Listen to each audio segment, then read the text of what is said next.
ഉന്മാദം കണ്ടവർക്ക് അറിയാം. റൈന രാധാകൃഷ്ണൻ വളരെ ക്രൂഷ്യൽ, വളരെ പിവോട്ടൽ ഇമോഷണൽ ആയിട്ടുള്ള ഒരു റോൾ പെർഫോം ചെയ്തിട്ടുള്ള ആളാണ്. റൈന നമ്മുടെ കൂടെയുണ്ട്. Rhine welcome. Thank you thank you.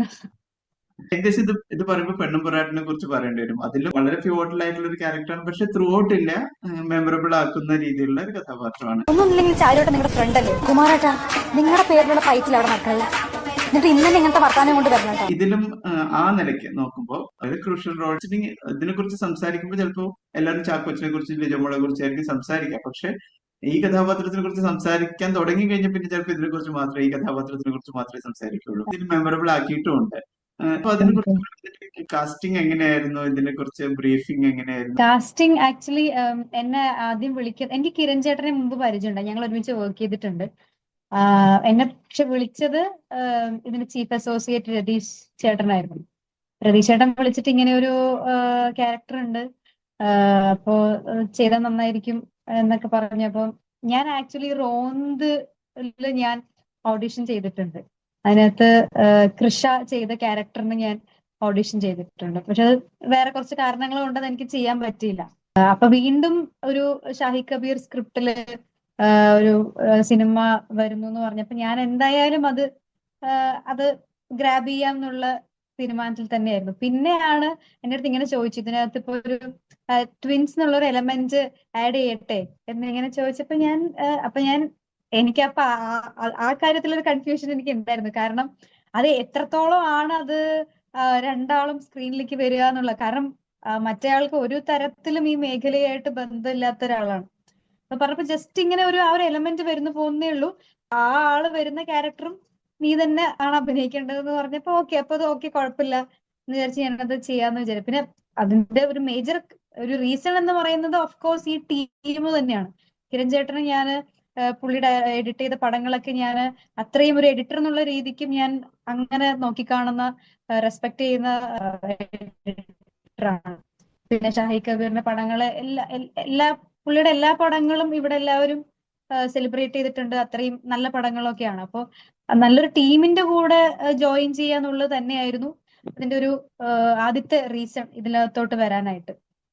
പിന്നെ ഇതിന്റെ അത് കുറെ കഴിഞ്ഞിട്ട് പിന്നെ ഞാൻ സ്ക്രിപ്റ്റ് കേട്ടപ്പോഴും ഞാൻ ഒരിക്കലും അങ്ങനെ സ്ക്രീൻ ടൈം എത്ര ആണെന്ന് നോക്കിയിട്ട് സിനിമ അങ്ങനെ, അപ്പൊ എന്റെ പ്രീവിയസ് സിനിമകൾ നോക്കിയാൽ തന്നെ അത് മനസ്സിലാവും. പക്ഷെ എന്നാല് നമുക്ക് കഥയില് അല്ലെങ്കിൽ ആ ക്യാരക്ടർ ആ സിനിമയ്ക്ക് എത്രത്തോളം ഇമ്പോർട്ടന്റ് ആണ്, എത്രത്തോളം സിഗ്നിഫിക്കന്റ് ആണ് എന്നുള്ളത് തന്നെയാണ് ഞാൻ എപ്പോഴും നോക്കാറ്. അപ്പൊ എനിക്ക് ഇതിന്റെ ഒരു സ്ക്രിപ്റ്റ് കേട്ടപ്പോഴും ഈ ഒരു ഇതിന്റെ എല്ലാം ഒരു എസെൻസ് എന്ന് പറയുന്നത് തന്നെ ഇതാണല്ലോ. അതായത് ഈ കഥാപാത്രം അല്ലെങ്കിൽ ഈ കേസും തന്നെയാണല്ലോ ഈ സിനിമയുടെ കോർ എന്ന് പറയുന്നത്. അപ്പൊ അങ്ങനെ ഒരു ഭാഗമാവാൻ പറ്റി എന്ന് പറയുന്നത് ഭയങ്കര സന്തോഷമുള്ള ഒരു കാര്യമാണ്.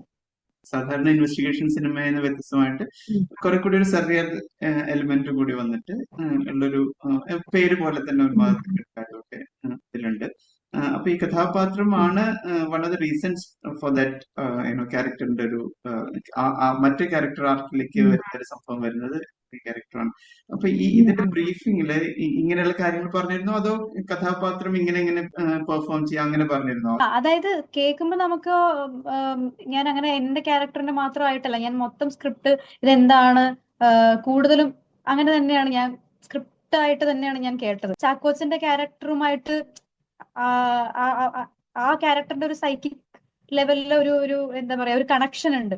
നമ്മളെ പുള്ളിക്ക് ഇങ്ങനെ തോന്നണം, ഇത് കാണുമ്പോൾ ഇങ്ങനെ തോന്നണം, അല്ലെങ്കിൽ ഇങ്ങനെ ഒരു എക്സ്പ്രഷൻ ആണ് ഇവിടെ കൊടുക്കേണ്ടത്, അല്ലെങ്കിൽ ഇങ്ങനെ ഒരു ഇമോഷൻ ഇവിടെ കൊടുക്കുമ്പോഴാണ് അത് അവിടെ കമ്മ്യൂണിക്കേറ്റ് ആവുക എന്നുള്ള രീതിക്ക് തന്നെയാണ് നമ്മൾ എല്ലാ സീൻസും അല്ല. അതായത് ഇപ്പൊ നമ്മുടെ ഫ്ലാഷ് ബാക്ക് സീൻസ് ഒക്കെ വരുമ്പോൾ അത് നോർമലി അത് എങ്ങനെയാണ് അത് ആ സിറ്റുവേഷന്റെ ഒരു ഇമോഷൻ കൺവേ ചെയ്ത് പോയി എന്നുള്ളതിന്റെ അപ്പുറത്തേക്ക് അങ്ങനെ വന്നിട്ടില്ല. അതല്ലാതെ വേറെ ഇപ്പൊ കുറച്ച് ജംപ് സ്കെയർസ് ഒക്കെ അതിനകത്ത് ഉണ്ടായിരുന്നല്ലോ, പുള്ളിക്ക് തോന്നുന്ന കുറെ കാര്യങ്ങളൊക്കെ. അതൊക്കെ ഓഫ് കോഴ്സ് അത് ആ രീതിക്ക് തന്നെയാണ് ഇങ്ങനെ വരണം എന്നുള്ളത് പ്രോപ്പർ ആയിട്ട് അത് കമ്മ്യൂണിക്കേറ്റ് ചെയ്തിട്ടുണ്ടായിരുന്നു. എത്രത്തോളം അത് ഒരു നോട്ടത്തിൽ അത് എത്രത്തോളം കൊടുക്കണം, അത് എത്രത്തോളം സ്റ്റേ ചെയ്യണം എന്നുള്ളതൊക്കെ പ്രോപ്പർ കമ്മ്യൂണിക്കേറ്റ് ചെയ്തിട്ട് തന്നെയാണ് അത് പെർഫോം ചെയ്തത്.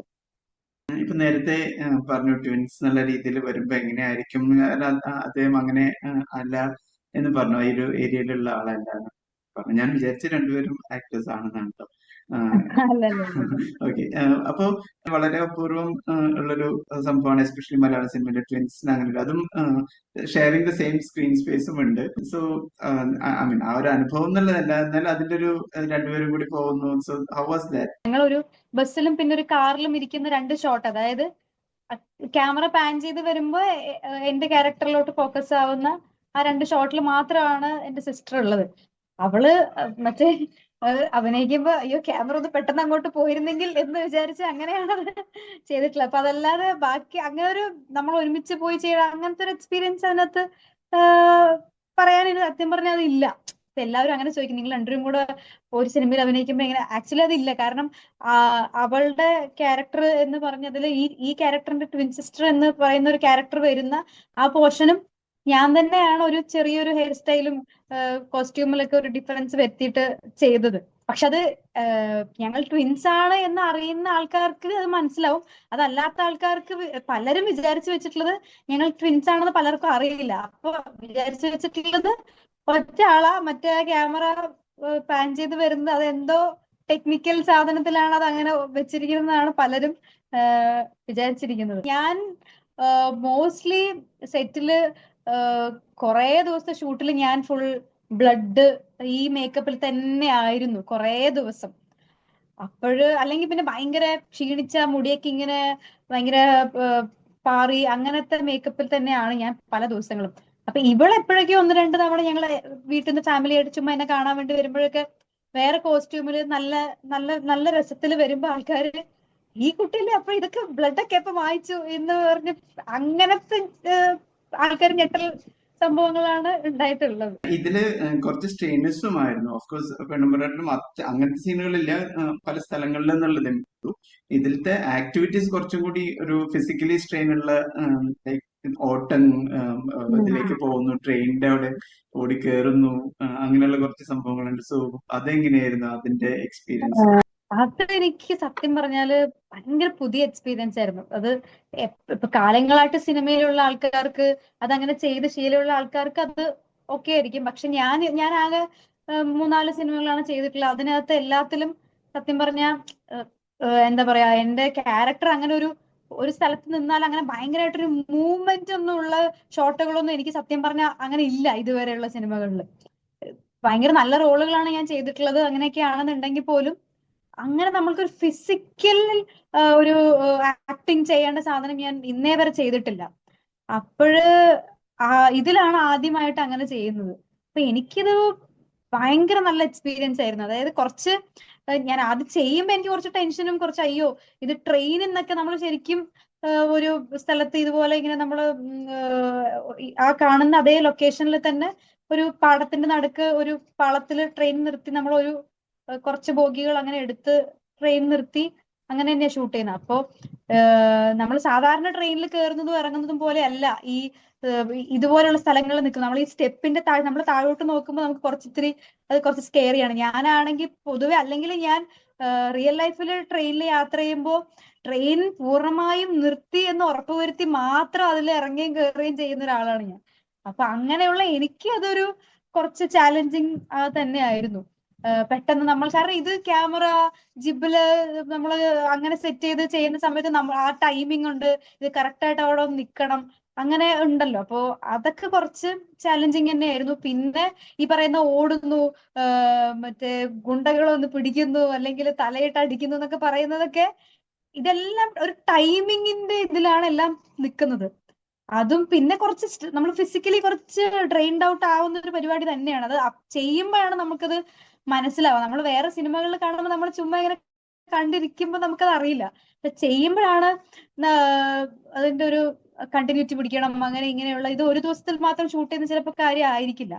അപ്പൊ അത് എനിക്ക് ഭയങ്കര നല്ല എക്സ്പീരിയൻസ് ആയിരുന്നു. എനിക്കത് ചെയ്യാൻ പറ്റി എന്നുള്ളത്. പിന്നെ ഈ ട്രെയിനിൽ നിന്ന് വീഴണം അപ്പൊ ഈ ബെഡൊക്കെ ഇട്ട് വീഴുന്നു, നമുക്കൊരു ഡ്യൂപ്പ് മറ്റേ നമുക്ക് പറ്റിയില്ലെങ്കിൽ ചെയ്യാൻ പറ്റിയില്ല എന്നുണ്ടെങ്കിൽ അവിടെ ഒരു ഡ്യൂപ്പ് നിൽക്കുന്നു, അല്ലെങ്കിൽ സ്റ്റണ്ട് മാസ്റ്റർ വന്നിട്ട് തമിഴൊക്കെ ആയിരിക്കും അപ്പൊ അവര് വന്ന് ഇപ്പിടി പെണ്ണുങ്ക മാഡം എന്നൊക്കെ ഇങ്ങനെ പറയുമ്പോൾ നമ്മൾ അയ്യോ നമ്മളത് ചെയ്യോ എന്നൊക്കെ വിചാരിച്ചു. പക്ഷെ അതെനിക്ക് ചെയ്ത് കഴിഞ്ഞപ്പോ എനിക്ക് ഭയങ്കര സാറ്റിസ്ഫാക്ടറി സാധനം ആയിരുന്നു അത്.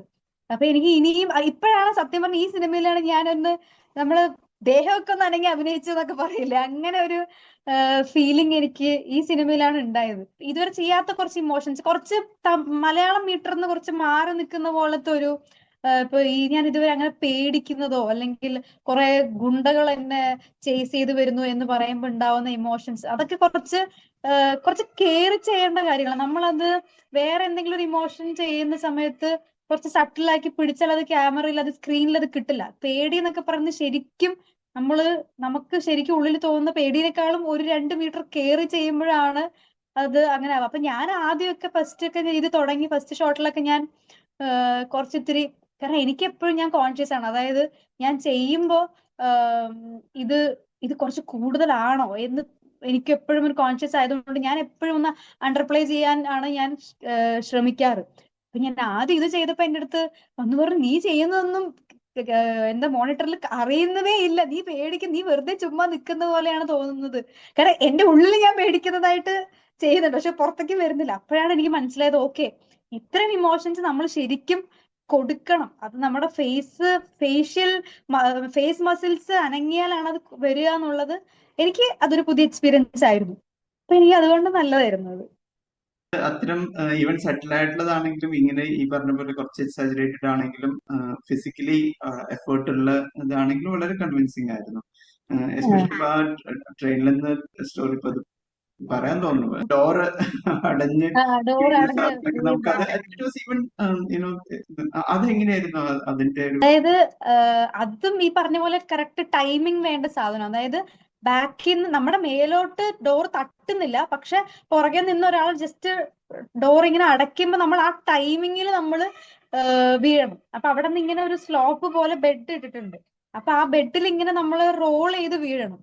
അപ്പൊ എന്നെ സംബന്ധിച്ചിടത്തോളം എനിക്ക് ടൈമിംഗ് കറക്റ്റ് ആവുക, അപ്പൊ എനിക്കൊരു 3-4 ടേക്ക് എന്തായാലും പോയിട്ടുണ്ട് അതിനകത്ത്.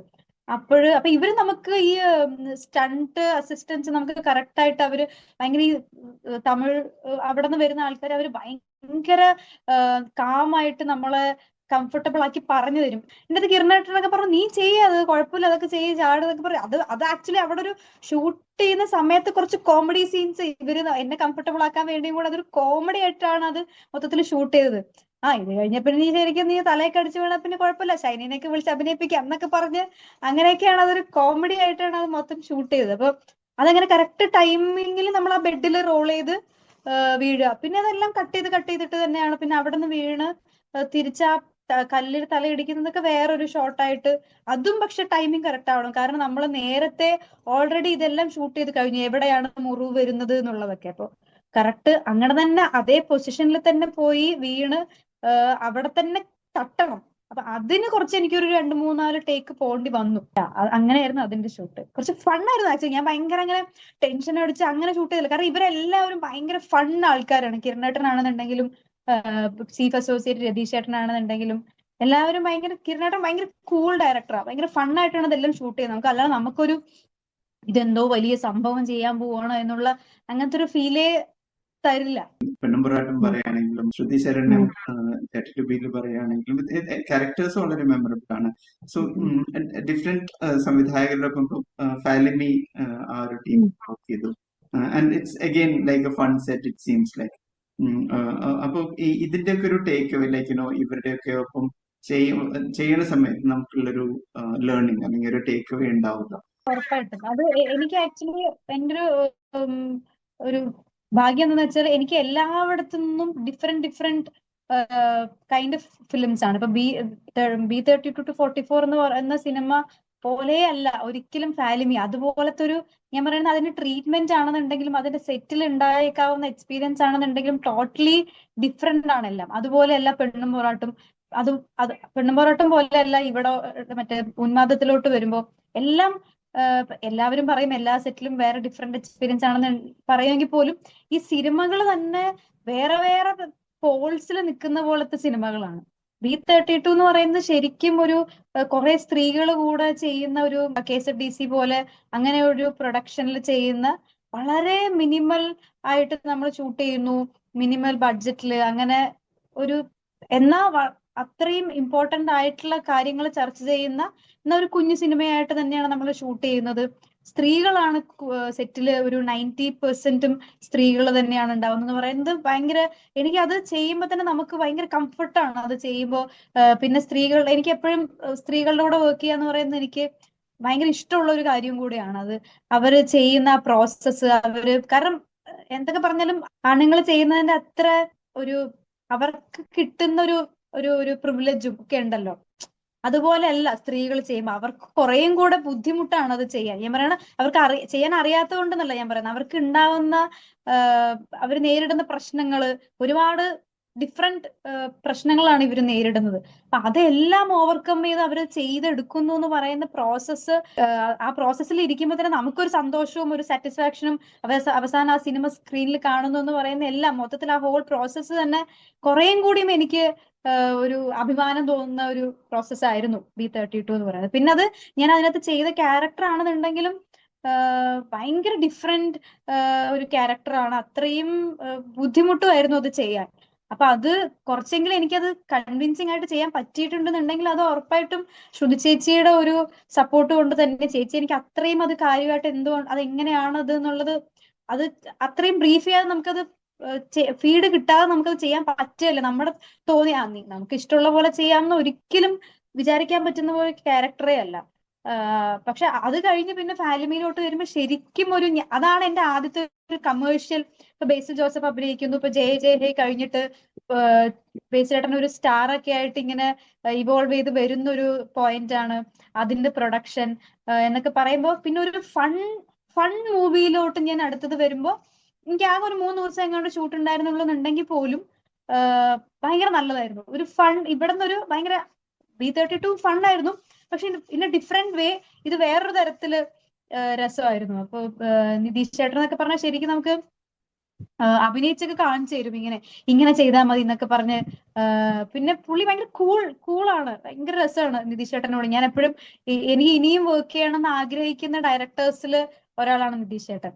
അത് കഴിഞ്ഞ് പിന്നെ പെണ്ണും പൊറാട്ടും വരുന്ന സമയത്ത് അത് അത് ഡിഫറെന്റ്, അതായത് അത് മലയാള സിനിമയിൽ തന്നെ ഒരു വ്യത്യസ്തമായിട്ടുള്ള ഒരു സിനിമയും കൂടിയാണല്ലോ. അതിന്റെ ട്രീറ്റ്മെന്റ്, അതിന്റെ നറേറ്റീവ് സ്ട്രക്ചർ എല്ലാം, അതിനകത്ത് അഭിനയിക്കുന്ന ആൾക്കാര് എല്ലാവരും പുതിയ ആൾക്കാര്, സിനിമ എന്താന്ന് പോലും അറിയാത്ത ആൾക്കാരുടെ കൂടെ അഭിനയിക്കുന്നു. പിന്നെ രാജേഷേട്ടൻ, അയ്യോ ഞാൻ പറയാം, എന്റെ ഫ്രണ്ട്സിന്റെ അടുത്തൊക്കെ പറയും പുള്ളിയുടെ കാല് തൊട്ട് നമസ്കരിക്കണം. കാരണം അത്രയും അത് ചെറിയ പരിപാടി അല്ല ഇത് ഇങ്ങനെ. അത് സിനിമയ്ക്കകത്തുള്ളവർക്ക് മനസ്സിലാവും, സമ്മതിക്കണം എന്ന് പറയും. പിന്നീട് സിനിമ ചെയ്യുന്ന എന്റെ ഫ്രണ്ട്സ് ഒക്കെ ഇങ്ങനെ പുതിയ ആൾക്കാരെ കാസ്റ്റ് ചെയ്ത് അഭിനയിപ്പിക്കുമ്പോൾ, അല്ലെങ്കിൽ കുറച്ച് പ്രായമായിട്ടുള്ള ആൾക്കാരെയൊക്കെ അഭിനയിപ്പിക്കുന്ന സമയത്താണ് മനസ്സിലാവുക എങ്ങനെ ഇത്രയും പേരെ അഭിനയിപ്പിച്ചെടുത്തു എന്നുള്ളത്. അത് ചില്ലറ കഴിവൊന്നും പോരാ അതിന്. അത് പുള്ളി പിന്നെ അങ്ങനെ കാസ്റ്റിംഗ് ഡയറക്ടറും കൂടെയാണ്. അപ്പൊ ആ ഒരു പ്രോസസ് എന്ന് പറയുന്നത് ഡിഫറെന്റ് ആയിരുന്നു. അപ്പൊ രാജേഷ് ചേട്ടന്റെ കൂടെ വർക്ക് ചെയ്യാൻ പറ്റിയെന്ന് പറഞ്ഞ് നമ്മളിങ്ങനെ ഒരു ക്രാഫ്റ്റ്മാൻഷിപ്പ് വിറ്റ്നസ് ചെയ്യാന്നൊക്കെ പറയില്ലേ, അങ്ങനത്തെ ഒരു എക്സ്പീരിയൻസ് ആയിരുന്നു. അത് കഴിഞ്ഞ് ഉന്മാദത്തിലോട്ട് വരുമ്പോൾ കുറേയും കൂടെ ശരിക്കും ഒരു സ്റ്റാർ പടത്തിൽ ഞാൻ ആദ്യമായിട്ടാണ് അഭിനയിക്കുന്നത്. അതുവരെ ഞാൻ ഒരു സ്റ്റാർ പടത്തിൽ അഭിനയിച്ചിട്ടില്ല. അപ്പൊ അതിൽ നിന്നുണ്ടാവുന്ന എക്സ്പീരിയൻസ് ശരിക്കും ഒരു കമേഴ്ഷ്യൽ, പ്രോപ്പർ ഒരു കമേഴ്ഷ്യൽ പടത്തിൽ അഭിനയിച്ച ഒരു ഫീലിംഗ് ഉന്മാദത്തില് ഉണ്ടായിരുന്നു. പിന്നെ അപ്പോഴേ പറഞ്ഞ പോലെ ഇതുവരെ ചെയ്യാത്ത ഒരുപാട് കാര്യങ്ങളാണെന്നുണ്ടെങ്കിലും, പക്ഷെ എല്ലാം കോമൺ ആയിട്ടുള്ള ഒരു കാര്യം എന്ന് പറയുന്നത് ഇവരെല്ലാവരും ഭയങ്കര കൂൾ ആയിട്ടുള്ള ഡയറക്ടേഴ്സ് ആണ്. നമ്മളെ ഒരിക്കലും നമുക്കൊരു പ്രഷർ തരിക അല്ലെങ്കിൽ അങ്ങനെ ഇല്ല. നമുക്ക് നമ്മളെ രീതിക്ക് നമ്മളെ വിടുന്നു. അവര് വളരെ കംഫർട്ടബിൾ ആക്കി ചെയ്യുന്ന ചില സെറ്റുകളിലൊക്കെ നമ്മളിങ്ങനെ കേൾക്കും ഭയങ്കര പേടിച്ച് അങ്ങനെ ചെയ്യണം, അങ്ങനെയൊന്നും ഇല്ല. ഇത് ഭയങ്കര കൂളായിരുന്നു. അപ്പൊ എല്ലാം എനിക്ക് നല്ല എക്സ്പീരിയൻസ്. അത് ഇനിയിപ്പോ ഇതിനകത്ത് ഇപ്പൊ ചില തിയേറ്ററിൽ വിജയിക്കാത്ത സിനിമകളുണ്ട്, അതല്ലാതെ വേറെ ഇപ്പോ IFFK പോയിട്ടുള്ള എന്നാല് കമേഴ്ഷ്യൽ സ്പേസിൽ വിജയിക്കാത്ത സിനിമകൾ ഉണ്ട്. പക്ഷെ എന്നാൽ പോലും അതിന് വേറൊരു സ്പേസിൽ, ഏതെങ്കിലുമൊക്കെ ഒരു സ്പേസിൽ ഒരു റെക്കഗ്നിഷൻ കിട്ടിയിട്ടുള്ള സിനിമകളാണെന്നുള്ളതിൽ ഭയങ്കര സന്തോഷമുണ്ട്. അത് പറയുമ്പോ ഞാൻ പെട്ടെന്ന് ഓർത്തില്ലായിരുന്നു ആ കാര്യം. IFFK രണ്ട് പ്രാവശ്യം അല്ലേ ബിയും കഴിഞ്ഞ പ്രാവശ്യം പെണ്ണുമ്പുറാണ്. അപ്പം അത് എല്ലാവർക്കും കിട്ടുന്ന ഒരു എക്സ്പീരിയൻസും അല്ല. ലൈക്ക് അത്തരം സിനിമകളിൽ കാസ്റ്റ് ചെയ്യപ്പെടുക എന്നുള്ളത്, അത്തരം മീൻസ് ആ ഒരു കോട്ട് ആ രീതിയിൽ അത്ര പറയല്ല. അതേസമയം ഇവിടെ ഉന്മാദം പോലെ ഈ പറഞ്ഞ സ്റ്റാർ അവിടെ IFFK, അതായത് ഒരുപാട് ഫിലിമിനെ അത്രയും ഇഷ്ടപ്പെടുന്ന അല്ലെങ്കിൽ സീരിയസ് ആയിട്ട് കാണുന്ന ഓഡിയൻസിന്റെ ഇടയ്ക്കാണ് അത് വരുന്നത്. അവിടെ നിന്നുള്ളൊരു എക്സ്പീരിയൻസ് നമ്മളന്ന് കുറച്ച് സംസാരിച്ചു. പക്ഷെ if you look back those days like 2 പ്രാവശ്യം എക്സ്പീരിയൻസ് ചെയ്തിട്ടുള്ളതിന്റെ ഒരു ഉണ്ടല്ലോ, അതിനെ കുറിച്ച് if you could recall something. ഞാൻ ആക്ച്വലി നമ്മുടെ സിനിമയും കൊണ്ട് IFFK പോകുന്നതിന് മുമ്പേ ഞാൻ ഒരു 18-19 ഇയേഴ്സ് മുതലേ ഞാൻ IFFK അറ്റൻഡ് ചെയ്യുന്ന ഒരാളാണ്. അപ്പോൾ എനിക്കത് കുറേയും കൂടെ സ്പെഷ്യലാണ്. കാരണം ഞാൻ സിനിമയിൽ വന്ന് തുടങ്ങിയതിന് ശേഷമുള്ള എന്റെ 4 സിനിമകൾ ചെയ്തതില് 4-5 സിനിമകൾ ചെയ്തതിൽ 2 സിനിമ IFFK പോയിട്ടുണ്ട്. അപ്പൊ എനിക്ക് എങ്ങനെയാ വെച്ചാൽ റെഗുലർ ഇന്റർവെൽ, അതായത് ഒരു IFFK പടം, അടുത്ത വർഷം ഒരു കമേഴ്ഷ്യൽ പടം, അത് കഴിഞ്ഞ ഒരു IFFK പടം, പിന്നെ ഒരു എനിക്ക് അങ്ങനെ ഉണ്ടായിട്ടുണ്ട്. അപ്പൊ അതെനിക്ക് ഭയങ്കര രസമുള്ള ഒരു എക്സ്പീരിയൻസ് ആണ്. കാരണം നമ്മള് ഒരു സമയത്ത് സിനിമ, വ്യത്യസ്തമായിട്ടുള്ള സിനിമകൾ കണ്ട് ലേൺ ചെയ്ത് അൺലേൺ ചെയ്ത് വന്ന ഒരു സ്പേസിലേക്ക് നമ്മുടെ ഒരു സിനിമയും കൊണ്ട് പോകുന്നു. കാരണം ഞാൻ അത് ഞാൻ എക്സ്പീരിയൻസ് ചെയ്തിട്ടുണ്ട്. അത് നമ്മളൊരു സിനിമ കാണാൻ പോകുമ്പോൾ അതിലെ ക്രൂ ആൾക്കാർ, IFFK ഞാൻ പറയുന്നത്, അവര് വരുന്നു, ഈ Q&A സെഷൻ നടത്തുന്നു. അപ്പോ അവര് സത്യം പറഞ്ഞ, അതായത് അവര് മറ്റേ ഒരു പ്രിവിലേജിൽ അവർ കയറി വരുന്നു, നമ്മൾ ക്യൂ നിൽക്കുമ്പോൾ അവർ അപ്പുറത്തോടെ കയറി വരുന്നു എന്നൊക്കെ പറഞ്ഞ അതിന്റെ റിയാലിറ്റിയാണ് ഞാൻ പറയുന്നത്. അതൊക്കെ പറയുമ്പോൾ നമ്മള്, പക്ഷെ ഞാൻ ഒരിക്കലും അങ്ങനെ വിചാരിച്ചിട്ടില്ല കേട്ടോ. പിന്നീട് ഒരിക്കലും ഞാൻ എപ്പോഴെങ്കിലും എന്റെ ഒരു പടവും കൊണ്ട് IFFK പോകുന്ന ഞാൻ സ്വപ്നത്തിൽ പോലും ഞാൻ വിചാരിച്ചിട്ടില്ല. അപ്പൊ അത് കണ്ടിട്ടുണ്ട്. അപ്പൊ ഇപ്പൊ അത് തിരിഞ്ഞു നോക്കുമ്പോ ഓക്കെ, ഇപ്പൊ നമുക്കും, ഞാൻ 2 തവണ അങ്ങനത്തെ ഒരു എക്സ്പീരിയൻസ് എനിക്ക് ഉണ്ടായിട്ടുണ്ട്. അപ്പൊ ഞാനിപ്പോ എന്റെ ഫ്രണ്ട്സിന്റെ അടുത്തൊക്കെ പറയും, ഇനിയും പക്ഷെ നമ്മളിങ്ങനെ ഡെലിഗേറ്റ് ആയിട്ട് പോകാൻ ഒരു മടി, ഇപ്പൊ സിനിമയും കൊണ്ട് പോകുന്ന ആ ഒരു സന്തോഷം ഉണ്ടല്ലോ, അത് ഭയങ്കര വേറൊരു കിക്കാണത്. കാരണം അവിടുത്തെ ഓഡിയൻസ് ആക്ച്വലി കുറച്ച് വേറെ ഒരു തരത്തിലുള്ള ഒരു ഓഡിയൻസ് കൂടെയാണ്. നമ്മൾ കൊണ്ടുവന്ന സിനിമകളും അത്തരം സിനിമകളാണ്. അതിന് ചിലർക്ക് അതിനകത്ത് നമ്മൾ വിചാരിക്കാത്ത എലമെന്റ്സ് ഒക്കെ കണ്ട്, നമ്മൾ ഒരിക്കലും വിചാരിക്കാത്ത ഒരു തലത്തിലേക്കൊക്കെ അവർ ചിന്തിച്ച് അങ്ങനെയൊക്കെ വന്ന് അപ്രിസിയേഷൻ കിട്ടുന്ന ഒരു സ്പേസും കൂടെയാണിത്.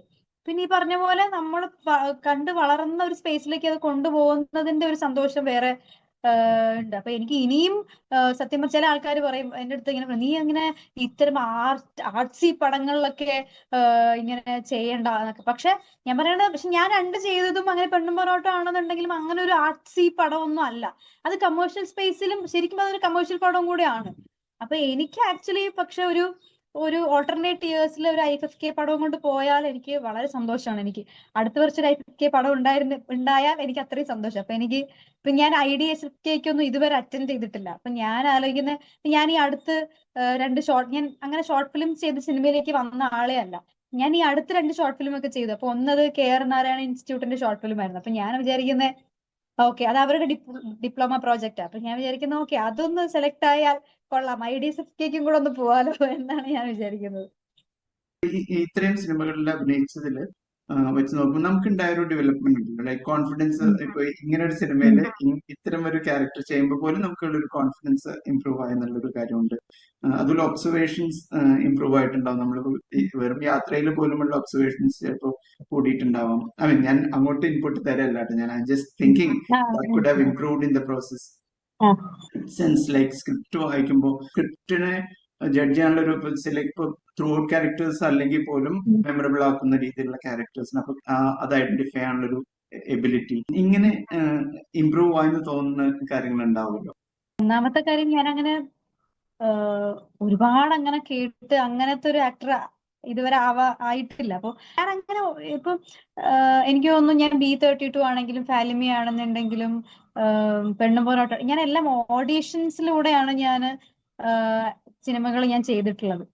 ഫാലിമി ഞാൻ അങ്ങനെ ഓഡീഷൻ അങ്ങോട്ട് അയച്ചതല്ല, എന്റെ ഒരു ഫോട്ടോ കൊണ്ട് എന്റെ അടുത്ത് ഇങ്ങോട്ട് ചോദിച്ചപ്പോ ഞാൻ ഓഡീഷൻ കൊടുത്തു. അപ്പൊ എനിക്ക് ഫാലിമിയുടെ ഒക്കെ എനിക്ക് എന്റെ കഥ ജസ്റ്റ് അറിയാമെന്നുണ്ടെങ്കിൽ പോലും എന്റെ പോർഷൻ ഒക്കെയാണ്. അപ്പൊ നമ്മുടെ കരിയറിന്റെ ഇനീഷ്യൽ സ്റ്റേജിൽ നമ്മൾ അങ്ങനത്തെ ഒരു ഇതില്ല, അതായത് നമ്മൾ ഈ സ്ക്രിപ്റ്റ് കേട്ട് അങ്ങനെ, ഞാൻ നല്ല ടീമിന്റെ കൂടെ ഭാഗമാവുക എന്നുള്ള ഇതാണ്.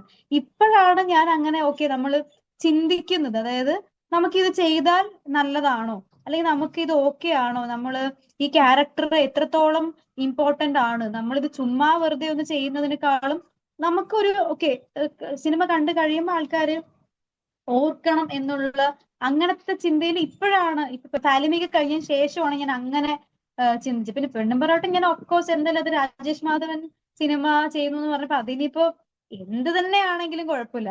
ചുമ്മാ അവിടെ നിൽക്കുന്നതാണെന്നുണ്ടെങ്കിലും കുഴപ്പമില്ല എന്നുള്ളത്. പക്ഷെ അപ്പോഴും എനിക്കറിയില്ല ഞാൻ ഈ പെണ്ണും പാട്ടിൽ പെണ്ണാണ് ഞാൻ ചെയ്യുന്നതെന്നുള്ളതിനെ പറ്റിയൊക്കെ ഓഡീഷൻ ഞാൻ ആ ക്യാരക്ടറിന് വേണ്ടി ഓഡീഷൻ കൊടുത്തതല്ല. ഞാൻ പോയപ്പോ അവർ എന്റെ ലുക്ക് കണ്ടിട്ട് ഓക്കെ ഈ സീൻ ചെയ്യൂ എന്ന് പറഞ്ഞ് പിന്നെയാണ് അത് അങ്ങനെ വന്നത്. ഓഫ് കോഴ്സ് അത് നമ്മൾ എന്തായാലും ഒബ്സർവേഷനും അതൊക്കെ ഉറപ്പായിട്ടും ഉണ്ടാവും. പക്ഷെ ഒരു പരിധിയിൽ കൂടുതൽ ഈ ഒരു സ്റ്റേജിൽ ഈ സ്ക്രിപ്റ്റ് സെലക്ഷൻ സാധനം അങ്ങനെ ഇല്ല. പക്ഷെ ഇനി എനിക്ക് അങ്ങനെ ചെയ്യണം തന്നെയാണ് ആഗ്രഹം. കാരണം ഞാൻ ആക്ച്വലി ഇപ്പൊ എല്ലാം ഡിഫറെന്റ് ഇമോഷൻസ് വരുന്ന സിനിമകളാണെന്നുണ്ടെങ്കിൽ പോലും കുറച്ച് ടഫാണ് ഞാൻ ചെയ്തിട്ടുള്ള എല്ലാം. അങ്ങനെ ഭയങ്കര ഒരു ലൈറ്റർ സാധനങ്ങൾ ഞാൻ ചെയ്തിട്ടില്ല. അങ്ങനെ അധികം ചിരിക്കുന്ന ക്യാരക്ടേഴ്സ് ഒന്നും ഞാൻ ചെയ്തിട്ടില്ല. എനിക്ക് എങ്ങനെയാണെങ്കിലും ഒന്നില്ലെങ്കിൽ കുറച്ച് ദുരന്തമായിരിക്കും, അല്ലെങ്കിൽ കുറച്ച് വിഷമമായിരിക്കും, അല്ലെങ്കിൽ എന്തെങ്കിലും പ്രതിസന്ധിയിൽ കൂടെ കടന്നു പോകുന്ന ക്യാരക്ടേഴ്സ് ഒക്കെ ആയിരിക്കും. അപ്പൊ എനിക്ക് ആക്ച്വലി ഇനി എനിക്ക് ചെയ്യുമ്പോൾ കുറച്ചൊരു ലൈറ്റർ വേർഷൻ, ഞാൻ ഇൻ റിയൽ ലൈഫ് ഞാൻ കുറച്ച് അങ്ങനെയൊക്കെ കുറച്ച് എന്താ പറയാ ഫണ്ണി ആയിട്ടുള്ള ഒരാളാണ് ഞാൻ.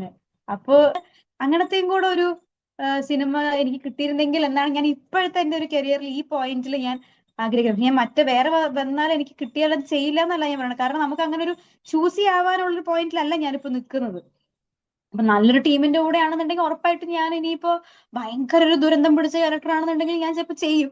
പക്ഷെ എന്നാൽ പോലെ എനിക്ക് എന്റെ ആഗ്രഹം എനിക്ക് അതും കൂടെ എക്സ്പ്ലോർ ചെയ്താൽ കൊള്ളാം. കാരണം ഞാൻ വിചാരിക്കുന്നത് എനിക്ക് കുറച്ചും കൂടിയും കംഫർട്ടബിൾ, ഞാൻ ഈസി ആയിട്ട് ചെയ്യാൻ സാധ്യതയുള്ളത് അതാണെന്നാണ് ഞാൻ വിചാരിക്കുന്നത്. പിന്നെ അത് നമ്മളെ അറിയാത്തവർക്ക് അറിയില്ലല്ലോ നമ്മൾക്ക് എങ്ങനെയാണ് നമ്മളുടെ എങ്ങനെയാണ് ചെയ്യോ ഇല്ലയോ എന്നുള്ളത് അറിയില്ലല്ലോ. നമ്മൾ ഒരു സിനിമ ചെയ്ത് രണ്ടാമത്തെ സിനിമയിലും അങ്ങനെയാണെന്നുണ്ടെങ്കിൽ ഓഫ് കോഴ്സ് അത് അടുത്തതിലും ഇതേപോലത്തെ ക്യാരക്ടറിനാണ് വിളിക്കുക. പിന്നെ എന്നെ അങ്ങനെ ഒരു സിനിമ കണ്ട് എന്നെ വേറൊരു സിനിമയിലേക്ക് അങ്ങനെ ഇതല്ല. ഞാനെല്ലാം ഇൻഡിവിജ്വലി ഞാൻ ഓഡിഷൻ കൊടുത്ത്, ഒന്നാമത് ഞാൻ ഓഡിഷൻ കൊടുക്കുന്നത് കുറവാണ്. ഞാൻ ഓഡിഷൻ കൊടുത്തിട്ടുള്ള സിനിമകളൊക്കെ തന്നെയാണ് ഞാൻ ഇതുവരെ ചെയ്തിട്ടുള്ളത്. ഇനി അങ്ങനെ ഉണ്ടാവട്ടെ എന്നാണ് ഞാൻ വിചാരിക്കുന്നത്. ഇപ്പോ റൈന സിനിമകൾ കാണാൻ കുറച്ച് വർഷങ്ങളായിട്ട് IFFK പോലും കാണാറുണ്ട്. ടെക്നിക്കൽ കാര്യങ്ങൾ എനിക്ക് അറിയില്ല. അങ്ങനെ സിനിമയുടെ പിന്നണിയിൽ പ്രവർത്തിച്ചിട്ടുണ്ടോ, പ്രവർത്തിക്കാൻ ആഗ്രഹിക്കുന്നുണ്ടോ? ഞാൻ ധീരൻ എന്ന് പറഞ്ഞ പടത്തിൽ, അതായത് എന്റെ ബ്രദറിലോ ഡയറക്ട് ചെയ്ത പടത്തിൽ ഞാൻ അസിസ്റ്റ് ചെയ്തിട്ടുണ്ട്. അപ്പൊ എനിക്ക് actually behind the camera work ചെയ്യാൻ എനിക്ക് ഭയങ്കര ഇഷ്ടമാണ്. കാരണം എനിക്ക് ആക്ച്വലി അഭിനയിക്കുന്നതിനേക്കാളും കൂടുതൽ എനിക്കൊരു സാറ്റിസ്ഫാക്ഷൻ എനിക്ക് കിട്ടിയിട്ടുള്ളത് അസിസ്റ്റ് ചെയ്യുമ്പോഴാണ്. കാരണം അല്ല, എനിക്കിത് ഇഷ്ടമല്ല എന്നല്ല കേട്ടോ ഞാൻ പറയുന്നത്. എനിക്ക് ഇത് തന്നെയാണ് ഞാൻ ചൂസ് ചെയ്തിട്ടുള്ള കരിയർ. പക്ഷെ ഞാനത് വൺസ് അത് ചെയ്ത് നോക്കിയപ്പോൾ നമ്മളൊരു ക്രിയേറ്റീവ് പ്രോസസ്സിന്റെ തുടക്കം ഫ്രം സ്ക്രാച്ച് നമ്മൾ അവസാനം വരെ നമ്മൾ കൂടെ നിൽക്കുന്നുണ്ട്. അപ്പോഴ് അഭിനയത്തില് ഞാൻ ഇതുവരെ ചെയ്ത സിനിമകളിൽ എനിക്ക് അങ്ങനെ നിൽക്കേണ്ട എനിക്ക് വന്നിട്ടില്ല. ചില ആക്ടേഴ്സ് അങ്ങനെ നിൽക്കുന്ന ആൾക്കാരുണ്ട്, മറ്റേ സ്ക്രിപ്റ്റ് മുതലേ അങ്ങനെയുള്ള, എല്ലാവർക്കും അല്ല എന്നാലും അവരുടെ ടീമിന്റെ ഒപ്പം അതങ്ങനെ അത്രയും ട്രാവൽ ചെയ്ത് സിനിമ ചെയ്യുന്ന ആൾക്കാരുണ്ട്. പക്ഷെ ഞാൻ ചെയ്തിട്ടുള്ള ക്യാരക്ടേഴ്സ് അങ്ങനെ ചെയ്യേണ്ട ആവശ്യവും കൂടെ ഉള്ള ക്യാരക്ടേഴ്സ് അല്ലായിരുന്നു. പക്ഷെ ഞാൻ അസിസ്റ്റ് ചെയ്യുന്ന സമയത്ത് എന്ന് പറഞ്ഞാൽ നമ്മള് തുടക്കം മുതലേ നമ്മളിത് ഇങ്ങനെ അത് ഉണ്ടായി വരുന്നത് ഇങ്ങനെ കണ്ടുകൊണ്ടിരിക്കുകയാണ്. അപ്പൊ അത് ക്രിയേറ്റീവ് ഹൈ എന്ന് പറയുന്നത് ഉറപ്പായിട്ടും ബിഹൈൻഡ് ദ ക്യാമറ തന്നെയാണ് കിട്ടുന്നത്. അത് അങ്ങനെ അഭിനയിക്കുമ്പോൾ അങ്ങനെ ഒരു ക്രിയേറ്റീവ് ഹൈ ഒന്നും കിട്ടില്ല. നമ്മൾ ചെയ്യുന്ന ഒരു സാധനം നന്നായിട്ടുണ്ടെന്ന് പറയുമ്പോഴോ, അല്ലെങ്കിൽ ഒരു ക്യാരക്ടർ ഒരാൾ എഴുതി വെച്ച ഒരു ക്യാരക്ടറിനെ നമ്മളിലൂടെ അതിന് ഒരു ലൈഫ് കൊടുക്കുന്നു എന്ന് പറയുന്നതിന്റെ ഒരു സന്തോഷത്തിന്റെ അപ്പുറത്തേക്ക് ഒരു ക്രിയേറ്റീവ് ഹൈ എനിക്ക് അങ്ങനെ കിട്ടിയിട്ടില്ല. മേ ബി ഇനി വേറൊരു ഫുൾ ഫ്ലെഡ്ജ്ഡ് ക്യാരക്ടർ ചെയ്യുമ്പോൾ ഉറപ്പായിട്ടും അത് കിട്ടുമായിരിക്കും. പക്ഷെ ആസ് ഓഫ് നൗ എനിക്ക് അസിസ്റ്റ് ചെയ്തപ്പോഴാണ് അങ്ങനത്തെ കിട്ടുക. അപ്പൊ എനിക്ക് അസിസ്റ്റ് ചെയ്യാൻ ആഗ്രഹമുണ്ട്. പക്ഷെ ഞാൻ ഉടനെ ഒന്നും അങ്ങനെ ചെയ്യില്ല. കാരണം ഇപ്പൊ ഞാൻ ഫോക്കസ് ചെയ്യുന്നത് ഇതില് ആക്ടിങ്ങിൽ തന്നെയാണ്. കാരണം നമ്മൾ അതിലോട്ട് പോയി കഴിഞ്ഞാൽ നമ്മളൊരു വർഷത്തോളം അതിന്റെ പുറകിൽ ഇരിക്കേണ്ടി വരും. അതെനിക്ക് ഇഷ്ടമാണ് എന്തായാലും. പാലക്കാടിന്റെ ടെറൈൻ ഈ പെണ്ണുമ്പുറത്താണെങ്കിലും ഇതാണെങ്കിലും ഹെൽപ്ഫുൾ ആയിട്ടുണ്ട്, ലൈക് ഫെമിലിയർ ആയിട്ടുള്ള, അങ്ങനെ അത് ഒരുപാടൊന്നും ഇൻഫ്ലുവൻസ് ചെയ്യേണ്ട ആവശ്യമില്ല. ഈ പാലക്കാടിന്റെ ഒരു പ്രത്യേകത, എല്ലാവരുടെയും അങ്ങനെയൊക്കെ തന്നെ. ഇപ്പൊ ചിറ്റൂർ സംസാരിക്കുന്ന ഭാഷയല്ല കൊല്ലങ്കോട് സംസാരിക്കുന്നതല്ല ഒറ്റപ്പാലം എന്നൊക്കെ പറയുന്ന പോലെ ഈ ആൾക്കാരെല്ലാവരും കൂടുതലും കൊല്ലങ്കോട് ആ ഭാഗത്താണ്. അപ്പൊ അവിടെ ശരിക്കും ഈ സിനിമയിൽ കേൾക്കുന്ന അല്ലെങ്കിൽ പാലക്കാടൻ ഭാഷ എന്ന് പറഞ്ഞ് പുറത്തറിയുന്ന ഭാഷ തന്നെയാണ് അവര് സംസാരിക്കുന്നത്. എന്റെ ഇങ്ങോട്ട് വരുമ്പോ അത്രയ്ക്ക് അങ്ങോട്ട് ഇല്ല. നമ്മള് വീട്ടിൽ എന്താണോ സംസാരിക്കുന്നത് അതല്ലേ നമുക്ക്, ഞാൻ പറയുന്നത് അങ്ങനെ ഒട്ടുമില്ല എന്നല്ല, ചില വാക്കുകളിലോ അല്ലെങ്കിൽ ചില ഇടയ്ക്കുള്ള റിതമ്മിലൊക്കെയാണ് അത് വരിക. അവർക്ക് ഭയങ്കര പാട്ട് പോലെ അവരതങ്ങനെ പറയുന്ന പോലെ നമുക്ക് അത്രയും എനിക്കതങ്ങനെ കിട്ടില്ല. അപ്പൊ ഞാൻ കുറച്ചത് എഫേർട്ട് എടുത്തിട്ടാണ് അത് ചെയ്തിട്ടുള്ളത്. അപ്പൊ എന്റെ വീട്ടുകാർ എന്റെ അടുത്ത് സിനിമ കണ്ടിട്ട് പറഞ്ഞത് നിന്റെ പാലക്കാടൻ ഭാഷ നന്നായിട്ടില്ല എന്നാണ് എന്റെ അടുത്ത് പറഞ്ഞത്. കാരണം ഞാനത് എഫേർട്ട് ഇട്ട് ചെയ്യുന്നതായിട്ട് ഉണ്ടായിരുന്നു. എന്നാലും ഞാൻ കുറച്ചൊക്കെ ഒപ്പിച്ചു എന്നുള്ളതാണ്. പക്ഷെ എന്നാലും ആ ഒരു ഒറ്റ ഡയലോഗ് കണ്ടുള്ളൂ. അവസാനത്തോട്ടൊക്കെ വരുമ്പോ എനിക്ക് അത്രയ്ക്ക് അങ്ങോട്ട് പിടിക്കേണ്ടി വന്നിട്ടില്ല. എന്തായിക്കോട്ടെ, ആർക്ക് സന്തോഷം? ഈ ന്യൂട്രലും ഫേസും തിരിച്ചറിയാൻ പറ്റാത്ത ഇവനെ കൊണ്ട് എന്നെ കല്യാണം കഴിപ്പിച്ചു കൊടുക്കണമെന്നാണ് അച്ഛൻ സന്തോഷം. കുമാരേട്ടാ, എനിക്കെന്നെ കല്യാണം കഴിക്കണം. എല്ലാരും കേട്ടല്ലോ. എന്നാലും അത് ഹെൽപ്ഫുൾ ആയിരുന്നു. ഉന്മാദത്തിലോട്ട് വരുമ്പോ പിന്നെ ഒന്നാമത് എനിക്ക് ഡയലോഗ് ഇല്ലായിരുന്നു. പക്ഷെ പിന്നെ അതൊരു ഈ പെണ്ണും പൊറാട്ടും പോലെ അതൊരു ജോഗ്രഫിക്കൽ അത്രയും ഇമ്പോർട്ടൻസ് ഉള്ള ഒരു പടമല്ല. അതൊരു സ്ഥലത്ത് നടക്കുന്നു എന്നുള്ളത് മാത്രമേ ഉള്ളൂ. അപ്പൊ അതിന് അങ്ങനെ ഒരു പാലക്കാടൻ ടെറൈൻ എനിക്ക് അങ്ങനെ അങ്ങനെ ഒരു വ്യത്യാസം എനിക്ക് അങ്ങനെ ഫീൽ ചെയ്തില്ല. പാലക്കാട് കോയമ്പത്തൂരിലാണ് നടക്കുന്നത്. പക്ഷെ നമുക്ക് അങ്ങനെ ഒരു അത് ഇൻഫ്ലുവൻസ് ചെയ്യപ്പോ എല്ലാവരും ആ ഭാഷ സംസാരിക്കുന്നില്ല, അങ്ങനെയില്ല. അതൊരു ജസ്റ്റ് അവിടെ ഷൂട്ട് ചെയ്തെന്നുള്ളതിന്റെ അപ്പുറത്തേക്ക് എനിക്ക് അങ്ങനെ ഫീൽ ചെയ്തില്ല കേട്ടോ. കാരണം ചിലപ്പോ എനിക്ക് ഡയലോഗ്സോ അങ്ങനെയൊന്നും ഇല്ലാതെ എനിക്കുണ്ടായിരുന്ന ഒരു അഡ്വാൻറ്റേജ് എന്തായിരുന്നു എന്ന് വെച്ചാല് ഞാൻ വീട്ടിൽ നിന്ന് പോയി ഷൂട്ട് ചെയ്ത് മറ്റേ സ്കൂളിൽ പോണ പോലെ പോയിട്ട് വന്നു എന്നുള്ളതാണ് എനിക്ക് ഉണ്ടായ ഒരു അഡ്വാൻറ്റേജ്. ഞാൻ രാവിലെ പോകുന്നു അല്ലെങ്കിൽ രാത്രിയാണെന്നുണ്ടെങ്കിൽ അത് കഴിഞ്ഞ് വീട്ടിലോട്ട് തന്നെ വരുന്നു എന്നുള്ള. അത് പെണ്ണും പോരാട്ടമാണെന്ന് കഴിഞ്ഞ 2 സിനിമകളും ഞാൻ പാലക്കാട് തന്നെയാണ് ഷൂട്ട് ചെയ്തത്. അപ്പൊ എനിക്ക് ഒരു ഷൂട്ടിങ്ങിന് പോകുന്നു, ബാഗൊക്കെ പാക്ക് ചെയ്തതായി പോകുന്നു എന്നുള്ളൊരു ഫീലിംഗേ എനിക്ക് 2 സിനിമയിലും ഉണ്ടായില്ല. കോളേജിലൊക്കെ പോകുന്നത് പോലെ പോയിട്ട് വന്നതാ. ഷൈന ചെയ്യേണ്ട ക്യാരക്ടറാണ് ലൈക്ക് അതെ, കാർത്തികയാണ് അത് കോയമ്പത്തൂർ അവിടെ പോയി ചെയ്തത്. ചെറിയൊരു ഡയലോഗ് ഉള്ളത്, ചെറുതല്ല. അത് ആക്ച്വലി ഞാനല്ല, അത് ഞാൻ ആക്ച്വലി ഡബ് ചെയ്തു. അതൊരു കോയമ്പത്തൂർ ആയതുകൊണ്ട് ഈ ക്യാരക്ടർ കോയമ്പത്തൂർ ജോലി ചെയ്യുന്നു, അവിടെ തന്നെ താമസിക്കുന്നു എന്നുള്ള. അവന് വർഷങ്ങൾക്ക് ശേഷം, ഇത് കഴിഞ്ഞ് ഈ ഇൻസിഡന്റ് കഴിഞ്ഞ് 6 വർഷത്തിന് ശേഷമാണല്ലോ അത് കാണിക്കുന്നത്, പ്രസന്റ് കാണിക്കുന്നത്. അപ്പൊ അവിടെ തന്നെ ജോലി ചെയ്യുന്നു. അപ്പൊ ഒരു തമിഴ് ചൊവ്വ വർത്താനത്തിൽ വരുന്നുണ്ട്. അത് ആക്ച്വലി ഞാൻ ഡബ് ചെയ്തിരുന്നു ആദ്യം. പക്ഷെ പിന്നെ അത് ഡബ് ചെയ്തത് ഒറ്റ ഡയലോഗ് ആണെന്നുണ്ടെങ്കിലും കലവറയിൽ അഭിനയിച്ച രേവതി ശർമ്മയാണ് ഡബ് ചെയ്തത്. ആ കുട്ടി മലയാളിയാ, പക്ഷെ ചെന്നൈ സെറ്റിൽഡ് ആണെന്ന് തോന്നുന്നു. അപ്പൊ അവരാണത് ഡബ് ചെയ്തത്. അപ്പൊ എനിക്കത് പടം കണ്ടപ്പോ എനിക്ക് തോന്നി, ഓക്കെ, ഇപ്പൊ ഇത് നൗ ഇറ്റ് മേക്ക് സെൻസ് എന്നുള്ളത്. കാരണം ഞാൻ ഡബ് ചെയ്തിരുന്നെങ്കിൽ ഉറപ്പായിട്ടും ശരിക്കും മലയാളം പറയുന്നത്, മലയാളീകരിച്ച് തമിഴ് പറയുന്നത് പോലത്തെ ഒരു സാധനം ആയി പോവും. അല്ല, അങ്ങനെ ആയിരുന്നു കൊണ്ടാണെന്ന് തോന്നുന്നു അവരെ കൊണ്ട് ഡബ് ചെയ്യിപ്പിച്ചത്. അത് ഇപ്പൊ അത് ഓക്കെ ആയിട്ടാണ് എനിക്ക് ഫീൽ ചെയ്യുന്നത്. Wonderful listening to the real experience. അതും ഇത്രയും എനിക്ക് എല്ലാ ഡയറക്ടേഴ്സും ഇഷ്ടമുള്ള ഡയറക്ടേഴ്സ് ആരുടെയൊക്കെ ഫിലിമില് റൈന അഭിനയിച്ചിട്ടുണ്ട് അവരൊക്കെ. And even the production also like Lakshmi, അതിന്റെ ഒരു ഇറ്റ്സ് വെരി നൈസ്. എനിക്ക് അത് ഒരു ഭാഗ്യമാണ്. അതായത് എല്ലാം നല്ല ടീമായിരുന്നു. ഫാലിമി ആണെങ്കിൽ B32 ആണെങ്കിലും ഫാലിമി ആണെങ്കിലും പെണ്ണും പോരാട്ടും, ഇതെല്ലാം എല്ലാം പ്രോമിസിങ് ആയിട്ടുള്ള അവരുടെ ഹിസ്റ്ററി അല്ലെങ്കിൽ അവർ മുമ്പ് ചെയ്തിട്ടുള്ള സിനിമകൾ എന്ന് പറയുന്നത് എല്ലാം നല്ല സിനിമകളുടെ ഭാഗമായിട്ടുള്ള ആളുകളുടെ സിനിമകളിലാണ് എനിക്ക് ഭാഗമാവാൻ പറ്റിയിട്ടുള്ളത്. അത് എല്ലാവർക്കും അങ്ങനെ കിട്ടുന്ന. ഇപ്പൊ നമ്മള് ഒരു സിനിമ കഴിഞ്ഞ് ചിലപ്പോൾ അടുത്ത സിനിമയും അങ്ങനെ നല്ലൊരു ടീമിന്റെ കൂടെ കിട്ടണമെന്നില്ല. എനിക്ക് ഭാഗ്യവശാൽ എനിക്ക് എല്ലാം നല്ല ടീമിന്റെ കൂടെയാണ് ഞാൻ അഭിനയിച്ചിട്ടുള്ളത്. അപ്പൊ നമുക്ക് ഇനി അടുത്ത സിനിമ ചെയ്യുമ്പോഴും നമുക്കതൊരു നമ്മൾ ഒരു സ്റ്റാൻഡേർഡ് നമ്മൾ മനസ്സിൽ ഫിക്സ് ചെയ്ത് കഴിഞ്ഞിട്ടുണ്ടാവുമല്ലോ. അപ്പൊ നമുക്ക് അതിന് താഴെ പോകാൻ പാടില്ല എന്നുള്ളതാണ്. അത് സിനിമ എന്ത് ആയിട്ട് വന്നാലും അല്ലെങ്കിൽ നമ്മുടെ ക്യാരക്ടർ അതിനകത്ത് ഫുൾ ഫ്ലെഡ്ജ്ഡ് ആയിട്ട് ഉണ്ടോ ഇല്ലയോ എന്നുള്ളതല്ല, ആ ടീം എല്ലാം ഇങ്ങനെ ഗ്രാഫ് കയറിപ്പോകുന്ന ടീം, ഞാൻ ടീമിന്റെ കാര്യമാണ് പറയുന്നത്. അപ്പോ അടുത്ത ടീം വരുന്ന സിനിമ ചെയ്യുന്ന സമയത്ത് ഇതിലും അല്ലെങ്കിൽ ഇത്ര തന്നെ അടിപൊളിയായിട്ടുള്ള ഒരു ടീമിന്റെ കൂടെ വർക്ക് ചെയ്യണം തന്നെയാണ് ആഗ്രഹം. അപ്പൊ അങ്ങനെ ചെയ്യാൻ പറ്റട്ടെ എന്നാണ് ഞാൻ വിചാരിക്കുന്നത്. തീർച്ചയായിട്ടും കഥാപാത്രങ്ങളും എല്ലാം മെമ്മറബിൾ ആണ്. ഈവൻ ഒരു ഒറ്റ ഷോട്ടിൽ വരുന്ന മോഹത്തില് പോലും ഷൈന.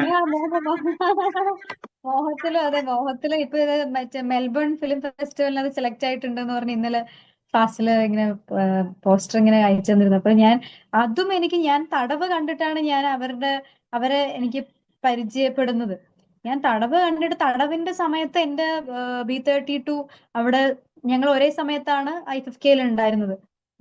ഞാനും ശ്രുതി ചേച്ചിയും അതെ, ഞങ്ങളുടെ പടം പ്രൊമോട്ട് ചെയ്യുന്നതിനേക്കാളും കൂടുതൽ എല്ലാവരും തടവ് കാണണേ വരുന്നവരത്തും പോകുന്നവരത്തൊക്കെ ഞങ്ങൾ അത്രയും ഫാസിലിന്റെ ആ ടീമിന്റെ എനിക്ക് ഭയങ്കര ഇഷ്ടമാണ്. അപ്പൊ ഞാൻ എപ്പോഴും ഫാസിലിന്റെ അടുത്ത് പറയും, ഫാസിൽ നീ അടുത്ത പടം ചെയ്യുമ്പോ ചുമ്മാ വെറുതെ ഒരു ഗസ്റ്റ് അപ്പിയറൻസ് ആണ്, വെറുതെ അതിലൂടെ നടന്നു പോകുന്നതാണെന്നുണ്ടെങ്കിൽ പോലും നിന്നെ വിളിക്കണം എന്ന് പറയാം. അപ്പൊ മോഹൻ ചെയ്തപ്പോ അവൻ എന്നെ ചുമ്മാ ഒരു ഷോട്ട് പക്ഷെ വിത്ത് ഒരു ഡയലോഗ് അവൻ എന്നെ വിളിച്ചു. അപ്പൊ ഞാനത് എന്ത് തന്നെയാണെങ്കിൽ ഞാൻ കഥ കേട്ടിരുന്നു, പക്ഷെ ഉറപ്പായിട്ടും അത് ഫാസ്റ്റിൽ വിളിച്ച എന്തായാലും പോകും. കാരണം എനിക്ക് അത് അത്രയും ഈ പ്രായം കൊണ്ട് തന്നെ അവര് അങ്ങനെ ആർക്ക് വേണ്ടിയും കാത്തു നിൽക്കാതെ അവര് അവരുടെ ഡിറ്റർമിനേഷനിൽ അവര് 2 സിനിമകൾ, രണ്ടല്ല അവര് ഇപ്പൊ അതിനിടയ്ക്ക് ഒരു വേറൊരു സിനിമ ഫാസ്റ്റിൽ പ്രൊഡ്യൂസ് ചെയ്തൊരു സിനിമ ഉണ്ടായിരുന്നു, പക്ഷെ അത് ഇറങ്ങുന്നേ ഉള്ളൂ എന്ന് തോന്നുന്നു.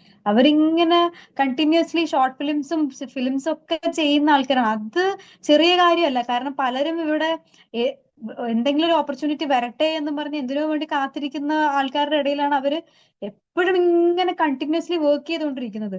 അതും നല്ല നല്ല പ്രോഡക്റ്റ് ആണ് അവരുടെ അടുത്തുനിന്ന് വരുന്നത്. അത് വളരെ വ്യത്യസ്തമായിട്ടുള്ള അവരുടെ സിനിമകളിലെ ക്യാരക്ടേഴ്സ് എന്ന് പറഞ്ഞാല് അത്രയും നല്ല ക്യാരക്ടേഴ്സ് ആണ്. 2 സിനിമകളിലെയും ഫീമെയിൽ ക്യാരക്ടേഴ്സ് എന്ന് പറയുന്നത് അതാണ് ഇമ്പോർട്ടന്റ്. ഫീമെയിൽ ക്യാരക്ടേഴ്സ് 2 സിനിമകളിലും ഫീമെയിൽ ആക്ടേഴ്സ് ആണ്, അവരുടെ ക്യാരക്ടേഴ്സിനാണ് ഇമ്പോർട്ടൻസ് കൂടുതലുള്ളത്. അപ്പൊ അങ്ങനെ ഒരു സിനിമയിൽ ഞാൻ ഇനിയിപ്പോ അടുത്ത ഫാസ്റ്റിൽ വേറെ പടം ചെയ്യുമ്പോൾ ഒരു ഷോട്ടനാണെന്നുണ്ടെങ്കിൽ വിളിച്ചാലും ഞാൻ പോകും. എനിക്ക് അത്രയും ഇങ്ങനെ അഡ്മയർ ചെയ്യുന്ന ടീമാണ് അവരുടെ. മൃദുലാവട്ടെ, ഫാസില്, വിനായക്, അവരുടെ എഡിറ്റർ, എല്ലാം എനിക്ക് ഭയങ്കര ഇഷ്ടമുള്ള ടീമാണ്. എനിക്ക് അവരുടെ കൂടെ എപ്പോഴെങ്കിലും സിനിമ ചെയ്യാൻ ലുക്ക് ഫോർവേഡ് ചെയ്യുന്ന ആൾക്കാരും കൂടെയാണ്. ഒരു ഫുൾ ഫ്ലെഡ്ജ് സിനിമ ഫാസിലിനെ വിളിക്കുമെന്ന് എനിക്കറിയില്ല. ഫാസിലിന്റെ ഒരു ടേസ്റ്റിലുള്ള ഒരാളാണോ എന്ന് എനിക്കറിയില്ല. പക്ഷെ എന്നാൽ പോലും ഞാൻ ലുക്ക് ഫോർവേഡ് ചെയ്യുന്ന കുറെ ഡയറക്ടേഴ്സിൽ ഒരാളാണ് ഫാസിൽ. ഒറ്റ ഡയലോഗ് ഉള്ളെങ്കിലും അതൊരു 1.5 കിൻഡൽ ഡയലോഗ് ആയിരുന്നു. അതൊരു ഭയങ്കര രസമുള്ള എക്സ്പീരിയൻസ്. ഞാൻ ഒരു കുറച്ച് മണിക്കൂർ അറിയാലോ, അത് അത്രയല്ലേ ഉള്ളൂ. അപ്പൊ അത് ഭയങ്കര ഞാൻ അപ്പോഴാണ് അവര് ഷൂട്ട് ചെയ്യുന്നത് കാണുന്നത്. അവർ ആ സിനിമ വളരെ കുറച്ച് ദിവസങ്ങളിലാണ് അതൊരു ഷൂട്ട് ചെയ്തിട്ടുള്ളത്. അതെന്നാല് കുറെ ലൊക്കേഷൻസും ഉണ്ട്. അവർ കൂടുതലും ഔട്ട്ഡോർ. ഞാൻ സിനിമ കണ്ടപ്പോഴാണ് എന്റെ അമ്മ ഇവർ ഈ സിനിമ ഇങ്ങനെ, ഞാൻ പറയണത് അത് മിനിമൽ ക്രൂവും കൂടെയാണ്. ഞാൻ പണ്ടൊക്കെ കുറച്ച് ദിവസങ്ങൾ കൊണ്ട് തന്നെയാണ് ഷൂട്ട് ചെയ്യുക. പക്ഷെ എന്നാൽ പോലും ഇവര് അങ്ങനെ വലിയ പ്രൊഡക്ഷൻ ഉള്ള ആൾക്കാരോ അല്ലെങ്കിൽ അവരെ സപ്പോർട്ട് ചെയ്യാൻ ഭയങ്കര പൈസ കൊണ്ടുവന്ന് കൊടുക്കുന്ന ആൾക്കാരോ അങ്ങനെയൊന്നും അല്ല. അവര് അവരുടെ കയ്യിലുള്ള സെറ്റപ്പ് വെച്ചിട്ട് അവരത് ഷൂട്ട് ചെയ്യുന്നു. അതും ഏറ്റവും ഭംഗിയായിട്ട് ഷൂട്ട് ചെയ്യുന്നു. ഭയങ്കര ഫണ്ണാണ്. നമ്മള് സിനിമ പക്ഷെ ഭയങ്കര ഇമോഷണലി അങ്ങനെ ഒരു കുറച്ച് ഹെവിനെസ് ഉള്ള അങ്ങനെ ക്യാരി ചെയ്യുന്ന ഒരു പടം ആണ്. പക്ഷെ അവര് ഷൂട്ട് ചെയ്യുന്നത് കണ്ട് അവരെന്തൊരു കോമഡി പടം ഷൂട്ട് ചെയ്യുന്നത് കണക്കിനാണ് അവരത് ഷൂട്ട് ചെയ്യുന്നത്. അപ്പൊ അതെനിക്ക് ഭയങ്കര നല്ല എക്സ്പീരിയൻസ് ആയിരുന്നു. അത് സീരിയസ് സിറ്റുവേഷൻ ആണെന്നുണ്ടെങ്കിൽ പോലും ഒരു ഫൺ ഷൂട്ടായിരുന്നു അത്. പെട്ടെന്ന് എനിക്ക് ഇത് ആ ഡയലോഗ് എന്ന് പറഞ്ഞപ്പോ ഓർമ്മ വന്നു, മറ്റേ അന്നയും രസമില്ലുമുള്ള ശ്രദ്ധ പറയുന്നില്ലേ, പോയി ഇടിക്കണമെന്ന് പറയുന്ന പോലെ മെമ്മറബിൾ ആയിരിക്കുന്ന ഒരു ഒറ്റ ഡയലോഗ്. അത് അവരെ ലൈഫ് ടൈം ഓർക്കാൻ പറ്റുന്ന ഒരു ഇതാണ്. അതേപോലത്തെ ഒരു സംഭവമായിരുന്നു അതിൽ നിന്നുള്ള പെട്ടെന്ന്. ഞാൻ ഒരിക്കലും വിചാരിച്ചേ ഇല്ല ആൾക്കാരത് ശ്രദ്ധിക്കുന്നു. കാരണം അത് ഒറ്റ സീനല്ലേ.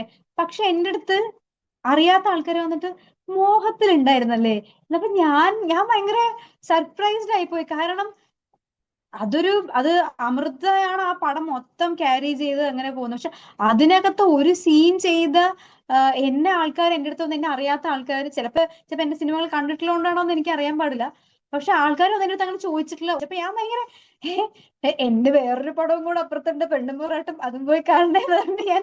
കാരണം അത് എനിക്ക് ഭയങ്കര സർപ്രൈസിങ് ആയിരുന്നു. അപ്പൊ ഞാൻ ഫാസ്റ്റിൽ ഞാൻ ഇത് പ്രതീക്ഷിച്ചില്ല കേട്ടോ എന്ന് പറഞ്ഞ് ഞാൻ പറഞ്ഞിരുന്നത്. എനിക്ക് ഭയങ്കര നല്ല എക്സ്പീരിയൻസ്. എല്ലാരും ഓർത്തിരിക്കുന്നുണ്ട് എന്നുള്ളതാണ് കാര്യം. കാരണം ആ സീൻ ഭയങ്കര നല്ലൊരു സീനായിരുന്നു. അത് വെൽ റിട്ടേൺ ഒരു സീനായിരുന്നു. ആ ക്യാരക്ടർ എന്താ ഒരു ആവശ്യത്തിന് വേണ്ടി ഈ ഗുണ്ടയുടെ അടുത്ത് പോകുന്നു. ആ ഗുണ്ടയ്ക്ക് ഒരു ഭാര്യ, ആ ഭാര്യയാണ് ഇപ്പൊ അവിടെ പവർഫുൾ ആയി നിൽക്കുന്നത് എന്നൊക്കെ പറയുന്ന ഒരു സാധനം ഉണ്ടല്ലോ. അത് ഭയങ്കര ഡിഫറെന്റ് ഒരു സാധനമായിരുന്നു. അതുകൊണ്ടും കൂടെ ആയിട്ടായിരിക്കും അത് എഴുത്തിന്റെയും കൂടെയാണ് അതങ്ങനെ ഓർത്തിരിക്കുന്നത്. ആ ക്യാരക്ടറിന്റെയും കൂടെ ഒരു വ്യത്യസ്തമായിട്ടുള്ള ഒരു ക്യാരക്ടർ ആയിരുന്നു. അതാണ്, ചെറുതാണെങ്കിലും ഒറ്റ ഷോട്ട് മതി.